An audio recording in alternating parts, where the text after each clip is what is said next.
In this video, we will continue our examination of cultural competency as a teaching practice and the impact of bias on student retention.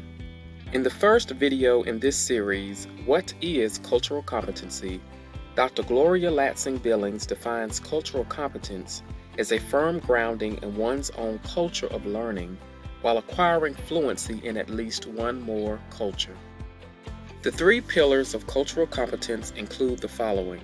Students must experience academic success, students must develop and/or maintain cultural competence, and students must develop critical consciousness. We also examined why cultural competence is necessary.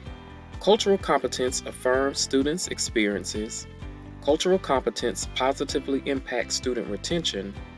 Cultural competence aligns with our social justice initiative, and cultural competence helps engage students at deeper levels.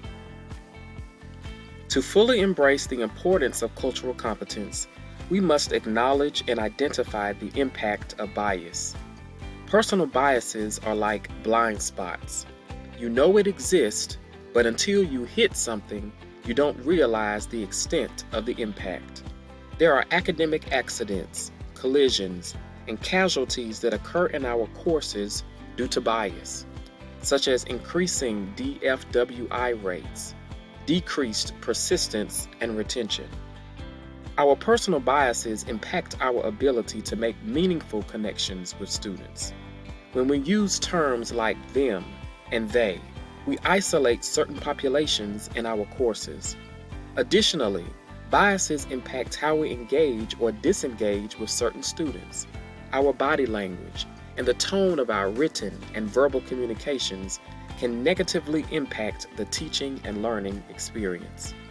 What can we do if we identify we have a bias? We should prepare for heart surgery. Biases are matters of the heart that require training, extensive reading, engaging and active listening with colleagues, and intentionality. Identifying our biases will manifest in our grading practices, ultimately impacting the academic success of students. A safeguard is to enable the anonymous grading feature in the course learning management system. According to Dr. Bettina Love, we should become co-conspirators and not allies.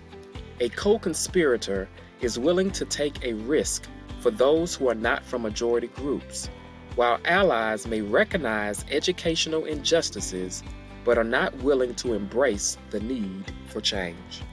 Despite the paths that lead students to enter the physical or virtual doors of our courses, cultural competence creates an environment where students feel like I am home.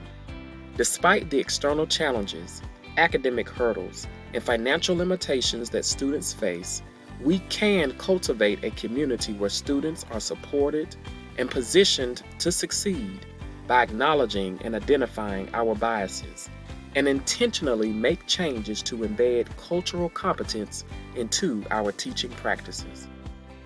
In this video, we reviewed Latsing-Billings' definition of cultural competence and the corresponding pillars of academic success, cultural competence, and critical consciousness.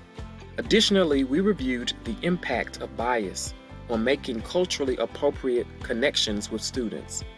Cultural competence is a sign of good teaching, but the implications extend beyond the classroom and lead to positively impacting our community and world.